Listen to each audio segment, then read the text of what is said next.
எல்லா புகழும் இறைவனுக்கே.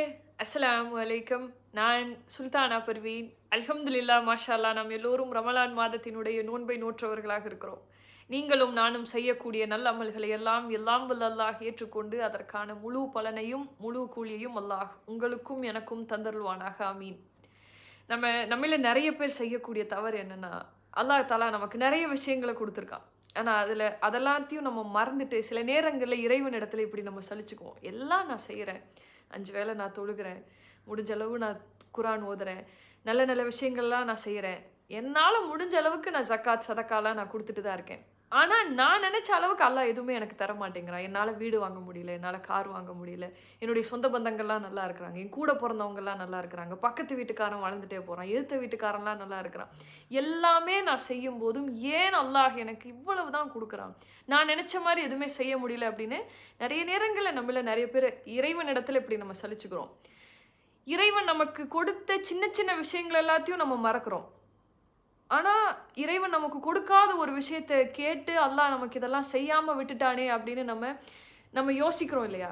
அன்றைக்கு வாழ்ந்த நபி தோழர்கள், அன்றைக்கு வாழ்ந்த உம்மத்துக்கெல்லாம் எப்படி இருந்திருக்காங்க? அவர்களுடைய எண்ணங்களும், நம்முடைய எண்ணங்களும் எந்த அளவுக்கு மாறி போயிருக்கு அப்படின்றத நினைக்கும்போதே எனக்கு பிரமிப்பா இருக்கு. அன்றைக்கெல்லாம் எப்படி வாழ்ந்திருக்கிறாங்க? கிடைச்ச விஷயங்கள நினைச்சு பயந்த ஒரு சமூகம் அன்றைக்கு வாழ்ந்திருக்கிறது. எல்லாத்தையும் அல்லாஹ் குடுத்திருக்கிறான். அதிகப்படியா அல்லாஹ் நமக்கு குடுத்திருக்கான்.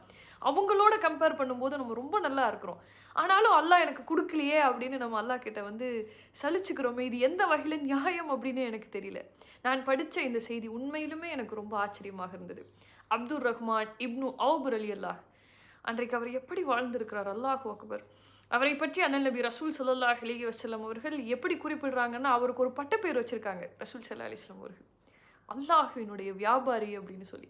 அன்றைக்கு வாழ்ந்த முஸ்லிம்களிடத்துல கொடுத்த வாக்கை காப்பாற்றுவதில மிகச்சிறந்தவராக அவர் இருந்திருக்கிறார். முன்மாதிரியாக அண்ணல் நபி ரசூல் ஸல்லல்லாஹு அலைஹி வஸல்லம் அவர்கள் அவங்கள குறிப்பிடுறாங்க.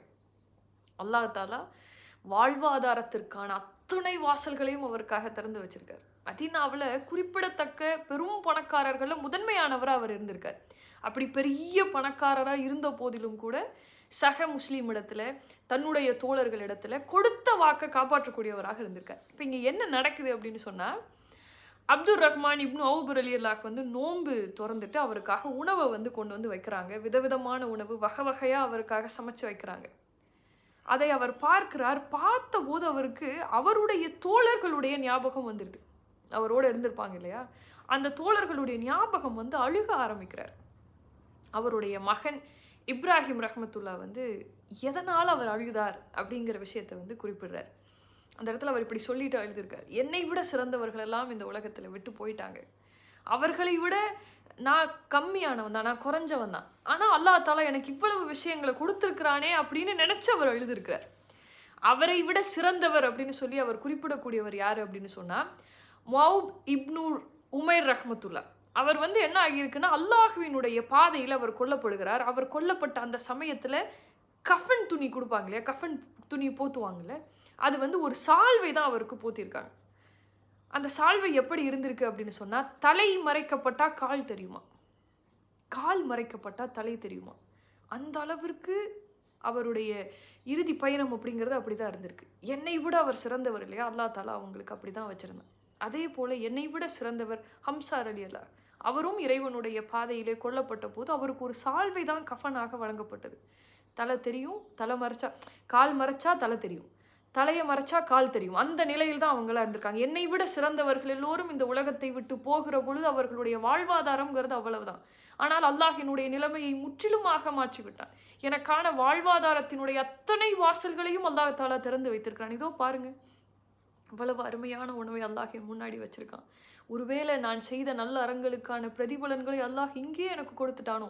மறுமையில் எனக்கு என்ன கிடைக்கும் அப்படின்னு நெனச்சு, அஞ்சி அவர் அழுதிருக்கிறார். இந்த செய்தி நூல் புகாரில இருக்கிறது. அல்லாஹு அக்பர்!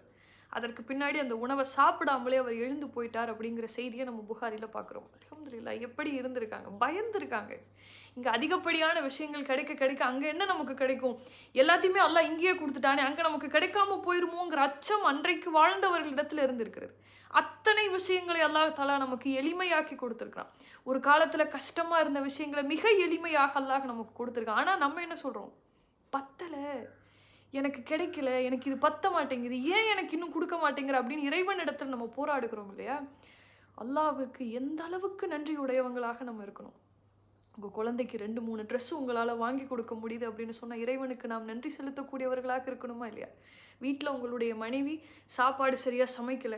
உடனே என்ன பண்றோம்? "இன்னைக்கு வேண்டாம்மா, இது கொஞ்சம் சரியில்ல. நம்ம ஹோட்டலுக்கு போலாம் வா" அப்படின்னு சொல்லி கூட்டிட்டு போய் ஹோட்டல்ல சாப்பிடக்கூடிய அளவிற்கு அல்லாஹ் நமக்கு ரஹ்மத் செஞ்சிருக்கான் இல்லையா? நாம் நன்றி செலுத்தக்கூடியவர்களாக இருக்கணுமா இல்லையா? அன்றைக்கு கஃன் துணி கூட இல்லாம இருந்திருக்காங்க. இன்னைக்கு நம்ம இந்த கலர் சரியில்ல. எனக்கு இன்னும் சரியா படல. நான் இன்னொரு ட்ரெஸ் வாங்கிக்கிறேன் அப்படின்னு சொல்லி இன்னும் 2, 3 ட்ரெஸ் வாங்குற அளவுக்கு அல்லாஹ் நமக்கு ரஹ்மத் செஞ்சிருக்கான்னு சொன்னா, நாம் எல்லோரும் நன்றி செலுத்தக்கூடியவர்களாக இருக்கணும். இதுல இறைவன்ட்ட இடத்துல வந்து எனக்கு பத்தல அப்படின்னு சொல்றதுக்கு ஒண்ணுமே கிடையாது. அன்னைக்கு எப்படி சொல்லியிருக்காங்க? அதிகமா கிடைக்கும்போது எங்க அங்க போய் நமக்கு ஒண்ணும் கிடைக்காதோ அப்படிங்கிற பயம் அவர்களிடத்துல இருந்திருக்கு அப்படின்னு சொன்னா, அவர்களிடத்திலிருந்து எந்த அளவுக்கு நம்ம மாறி போயிருக்கோம். அல்லாஹ்விற்கு முடிஞ்ச அளவுக்கு நன்றி செலுத்துங்க இந்த ரமலான் மாதத்துல. அஸ்ஸலாமு அலைக்கும்.